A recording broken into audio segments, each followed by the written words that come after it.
Y vamos a hablar de este caso, pero yendo al origen.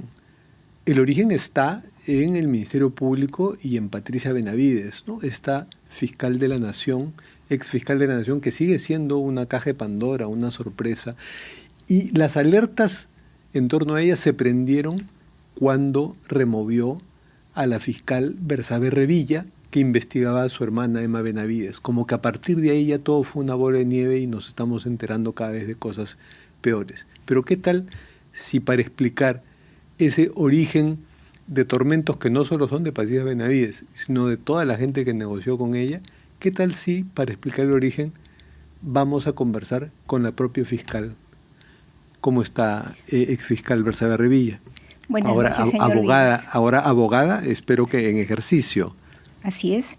Buenas noches, agradezco la invitación a ser entrevistada justamente en un contexto, como usted dice, no de guerra, sino de aspectos jurídicos y de derechos que se han vulnerado. Nosotros le agradecemos mucho estar con usted, siempre la hemos tenido presente en todo tema. La remoción que se hizo de usted fue una cosa escandalosa y por eso mi primera pregunta es, ¿qué siente usted ahora cuando ve todo esto? ¿Se siente reivindicada ya o todavía falta mucho para que se sienta reivindicada? Sinceramente le voy a decir, señor Vivas, me siento reivindicada primero con el informe que emitió la señora magistrada Inés Tello, donde detalla probadamente todos los elementos de convicción de un proceso disciplinario para que la señora Patricia Benavides sea destituida.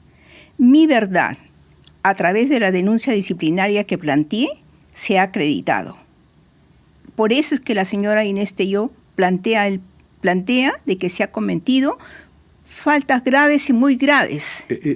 Usted además ha sido interrogada por la doctora Tello, por supuesto, ¿no? Que sí, he prestado mi declaración, como lo han hecho otros testigos y como también documentalmente está probado. Yo presenté 15 informes de mi equipo fiscal en la que se acreditaba el éxito de mi carga laboral. ¿Y usted pidió la destitución de Pedí la destitución porque se estaba, a través de mi denuncia, se había cometido faltas graves y muy graves que originaban, como conclusión, la destitución de la señora Patricia Benavides. ¿Y cree que vamos a llegar a verla destituida? Es justicia. Es justicia. Lo que el proceso disciplinario determina es justicia, porque es justicia también lo que yo pido.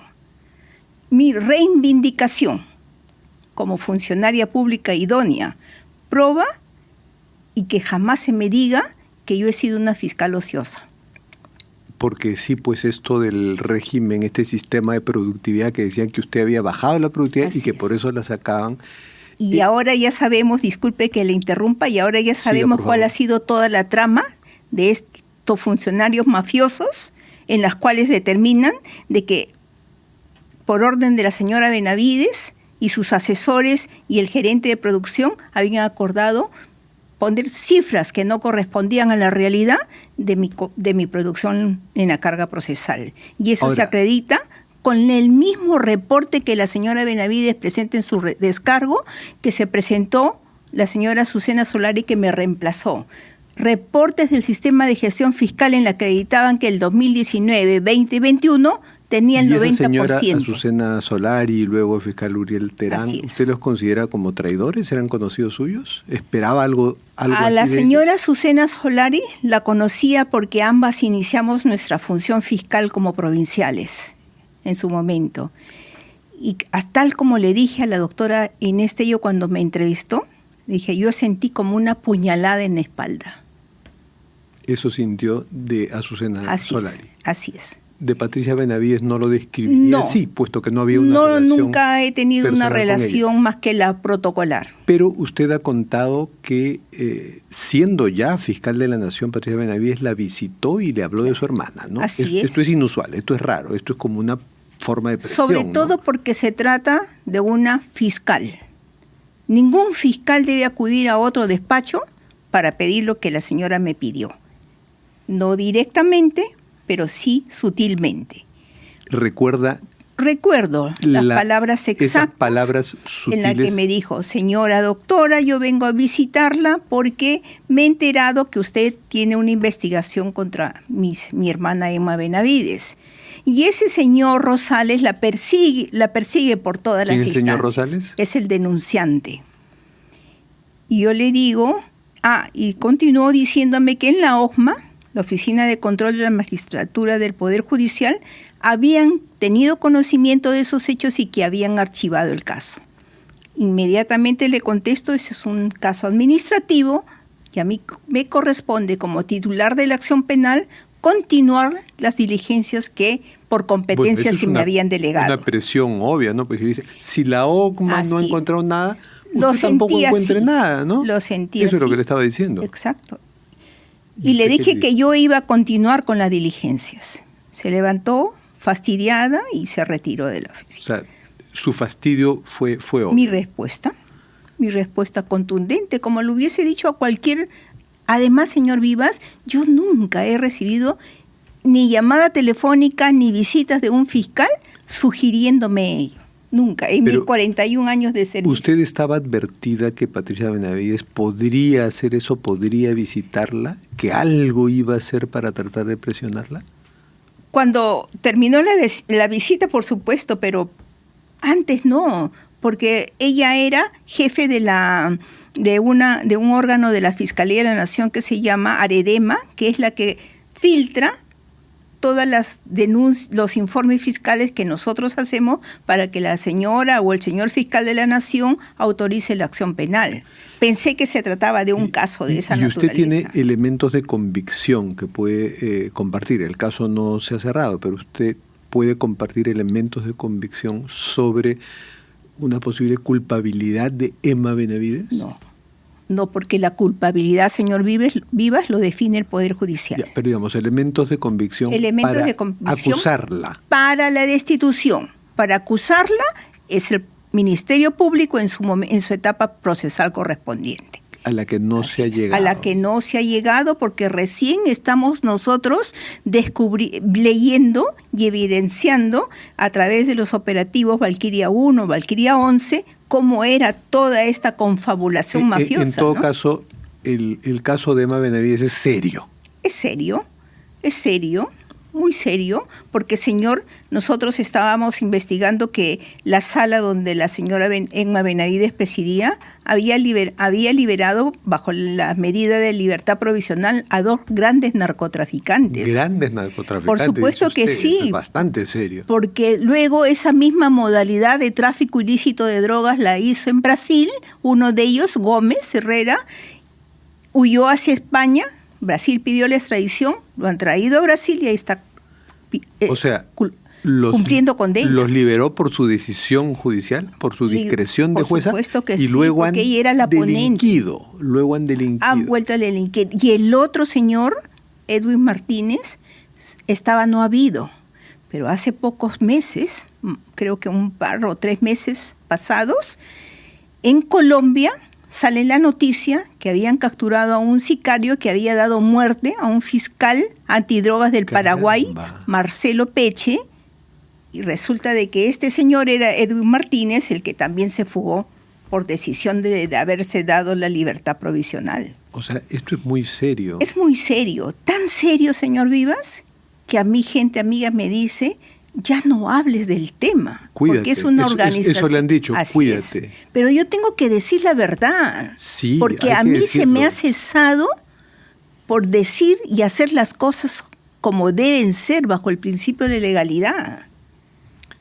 Y se me ha dicho que no es idónea mi función fiscal, y eso lo he reclamado por mi honor, por mi buen nombre. ¿Y usted está judicializando su fastidio? O sea, ¿está haciendo sí, alguna demanda? Lo he judicializado, por supuesto, en el Poder Judicial. ¿Para su reposición? No, señor no? Vivas, yo renuncié. 41 años he renunciado, pero sí he demandado ante el Poder Judicial la nulidad parcial de la resolución de mi cese. Y el juzgado laboral ya está para emitir sentencia. Espero que en estos días lo haga. Sí, debiera serlo para Debería ayudarnos ser. a seguir con este proceso y a ver las cosas más claras. Así Pero es. ahora que vemos que es como que se está escarbando en capas más profundas, ya no solo sería salvo a mi hermana Emma removiendo a la fiscal que la investiga, sino junto con estos asesores Villanueva, Girao, ya en temas de corrupción, direccionando compras del Ministerio o vendiendo pues por coimas archivos de investigaciones. O dejando sin efecto los nombramientos de fiscales para traer a otros fiscales que estaban ya coludidos con los investigados sobre los cuellos blancos. Figúrese usted. Sí, el caso de los cuellos blancos, que es tan importante, que es un hito para el Ministerio Público, también peligra con los cambios que hizo. Peligraba. No solo la removió usted, no, hizo otros claro, cambios. Pero la remoción mía, recuerde que en la audiencia ante la Junta Nacional de la Magistratura, la señora magistrada María Zavala le pregunta: señora Benavides, cuando usted cesa a la doctora Revilla por baja producción, ¿fue la única? Y la doctora Benavides contesta y dice: no fueron varios los fiscales. Mentira. O sea, para tratar de justificar que el sistema funcionó. Así es, pero mentira. No fueron otros. O sea, por esa solamente razón, fuimos la que habla y el doctor Luis Felipe Zapata, que era integrante un fiscal adjunto supremo integrante de la Fiscalía. Los dos únicos. Y lo que triste fuimos. es que casos como el suyo también provocaron que otros fiscales renuncien, ¿no? Renunció la doctora Alejandra Cárdenas. Pero Víctor Cubas, Martín Salas, por supuesto, por ejemplo, Víctor ¿no? Cubas renunció. Es que era un escándalo. Doctor, señor Vivas, la gente del Ministerio Público se quedó anonadada con esa decisión. Y el momento en que se enteras, van al piso donde yo trabajaba y se reúnen y al momento de salir me dan con la sorpresa de que estaban ahí reunidos aplaudiéndome. Eso para mí fue mi reivindicación inicial, porque sentí que la gente del Ministerio Público que hay, muy idónea, jóvenes muy trabajadores, muy responsables, ellos me estaban aplaudiendo. Sí, y a ellos hay que devolverles pues un Ministerio Público más digno. ¿Usted confía en el fiscal de la Nación interino, Juan Carlos Villena? Por supuesto. ¿Y en la Yo doctora espero Edelia de que la Espinosa? oscuridad que está en estos momentos viviendo el Ministerio Público, como nunca lo vivió, y creo que ni siquiera en los años 90, en la que yo estuve en la gestión de la doctora Nelia Colón, que era oscura, pero esto ya apagó todas las luces. Y realmente debo pensar que el señor doctor Villena, como fiscal de la Nación interino, está haciendo las cosas bien. Por lo pronto ya cesaron a los fiscales que se nombraron a través de estas mafias. Ya cesaron, por lo pronto. Cesaron o los han devuelto a puestos donde sean más inofensivos, ¿no? Algunos, otros definitivamente han salido. Ahora, yo he oído una hipótesis más o menos generosa para explicar el por qué Patricia Benavides se metió en tantos problemas, que es que su hermana y su familia han sido su perdición. Por salvar a la hermana, su sangre, removió a la fiscal Revilla y se metió en todos estos problemas, se ligó con esta gente. Pero, ¿usted cree en esa hipótesis? Es el origen. Yo soy el origen. Y también voy a hacer el círculo de cierre. Así, ¿en qué forma sería el círculo de cierre? En su destitución. Y lo hará el cierre en el aspecto penal la doctora Delia Espinosa, que está a cargo de su investigación. ¿Que también usted ha declarado para la doctora Espinosa? También. Y declararé también en los próximos días, porque me ha sido notificado nuevamente. O sea, usted Ampliando. sí cree, ya me lo dijo hace un rato, pero se lo vuelvo a preguntar, sí cree que la van a destituir. De todas maneras. Pese, y más aún, yo estoy, digamos, tranquila con las decisiones que ha tomado el Tribunal Constitucional. La primera, que es sobre la demanda competencial, en la que formuló como contenido que ella hacía actos de gestión. Era inaudito. Sí, Actos de gestión. Eso fue un horror. No, pues es un abuso de autoridad, es un delito. Al menos inicialmente en el proceso administrativo eran faltas graves y muy graves. Y luego ya a través del operativo Valquiria se están viendo presuntos delitos. Claro, o sea, la Junta Nacional de Justicia no podía investigar porque la cesaron, porque se lo impidió un amparo judicial. Sí, pues. Y entonces, esa demanda competencial bien fundada, estoy bien. La otra, no me corresponde a mí pronunciarme. Sobre la inhabilitación de Inés Tello y Aldo Vázquez. Yo lamento, son dos grandes magistrados. A la doctora Inés Tello reconozco su valentía y la lucha contra la corrupción, no solamente a nivel nacional, sino internacional.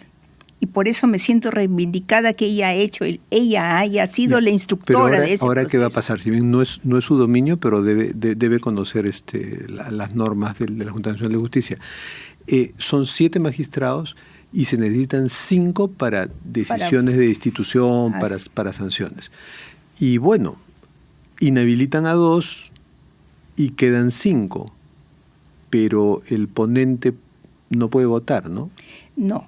Pero el ponente es Inés Tello, que está inhabilitada. Entonces, así es, hay una pequeña confusión, queda un poco desestabilizado, pero yo le digo, señor Vivas, tengamos paciencia, porque el mismo Tribunal Constitucional ha señalado que es el Poder Judicial quien definirá el fondo de la medida cautelar. Entonces, tengamos paciencia porque el Poder Judicial va a decidir y a resolver conforme a ley. Ahora, hay gente que todavía piensa, porque fueron muy sensibles a la narrativa de Patricia Benavides, se enfrentó a Castillo, logró tumbarse a Castillo y por lo tanto es una heroína nacional contra la gran corrupción que implicaba ese régimen. Entonces todo lo que le están haciendo es la venganza de la izquierda castillista. Cuando usted ve eso, ¿qué piensa? Reconozco que actuó conforme manda la Constitución y la Ley Orgánica del Poder Judicial. Sea presidente, sea congresista, sea cualquier ciudadano, esa es nuestra función. Por eso no debemos recibir aplausos. Es nuestra función. Ahora, que diga que sea una venganza política, la trama de mi cese, ella lo utilizó políticamente, porque cuando anunció mi cese, decía, porque así lo ha declarado el colaborador eficaz, de que iba a anunciar la captura de Bruno Pacheco. ¿Qué tenía que ver la decisión de mi cese con? Es que sabía que su cese era polémico. La cortina de humo para que mi caso, pero no conocía a Bersabe Revilla. Yo he guardado silencio 1 año y medio, respetando la reserva de una investigación disciplinaria. Esta ya culminó a través del informe de la magistrada Tello. Ahora tengo voz para hablar, porque así se debe respetar la reserva de cualquier investigación. Y cuando usted decidió estar callada y veía las noticias, ¿recuerda alguna que especialmente le molestara y dijera, quiero hablar, y se tuvo que morder la lengua? ¿Cómo no? Cuando los abogados decían y mantenían el agravio contra mi persona, que yo era una fiscal no idónea. ¿Cómo no? ¿A quién le gusta que le digan que no haya trabajado cuando era todo lo contrario? O sea, que ese sistema se aplicaba desde siempre y que habían sacado a varios fiscales improductivos y usted era una más, ¿no? Eso decían. Figúrese. Y no era cierto. Y no es cierto. Y no será cierto. Ahora, porque Bersabe Revilla, señor Vivas, ha sido objeto durante todo el tiempo que se ha desempeñado como fiscal. Felicitaciones por descarga procesal. Felicitaciones. A través de resoluciones de Fiscalía de la Nación. Abel Cartolín, ¿usted lo conoce? Que es el que manejaba ese sistema. Lo habremos visto quizás, pero no lo recuerdo. Pero lamento que haya aceptado participar de un acuerdo espurio, como señala la magistrada Tello. Bueno, ¿y ahora usted qué espera que siga en adelante? Por ahora espero que el Poder Judicial, como un poder del Estado, resuelva conforme a ley. Tengo esperanzas de ello. ¿Y usted? Y esa decisión mantendrá que la Junta Nacional se recomponga nuevamente y pueda decidir sobre la situación de la señora Benavides. ¿Y usted por nada regresaría al Ministerio Público si se lo plantearan? Sí. Por los jóvenes del Ministerio Público como una manera de reivindicación. El objeto de mi lucha por reivindicar mi nombre, mi buen apellido, por mi esposo, mis hijas, mi familia, dedicados a 41 años de trabajo, solamente espero reivindicación y reivindicación pública, bueno, como se lo he pedido al juzgado laboral. Bueno, se la deseamos también vivamente. Gracias, y la felicitamos Vivas. Porque cada día se conoce más que usted fue injustamente removida. Gracias por ello, porque me permite también decir por último, señor Vivas, de que los medios de prensa, los que se dedican especialmente a la investigación, ellos han sido mi aval también, porque en cada reporte, sin que me consultaran, ellos indagaban que lo hecho contra mi persona era un agravio terrible. Y yo a ellos les agradezco, a todos los que se han pronunciado y han buscado evidencias de lo que se me hizo, lo que decidió la señora Benavides en mi agravio. Y nosotros le agradecemos que siga firme en su posición. Muchas gracias. Gracias, señor Vivas, doctora muy amable. Berzabe Revilla, y terminamos con nuestras cartas sobre la mesa. ¿Puede, por favor, escoger una carta? A ver, parto acá. Sí. Y escojo esta. A ver, ¿qué dice la carta? Voy a sacar. Amor, amor, ¿qué está sucediendo? Amor, amor, ¿qué te está pasando? Amor, amor, ¿por qué te alejas? ¿Por qué te muestras tan indiferente? Amor, amor, Gaitán Castro. Es un tema de los Gaitán Castro. Así es. Bueno, un bonito tema para usted. Muchas gracias. La carta es un recuerdo del programa. Muchas gracias, muy amable. Gracias, doctor.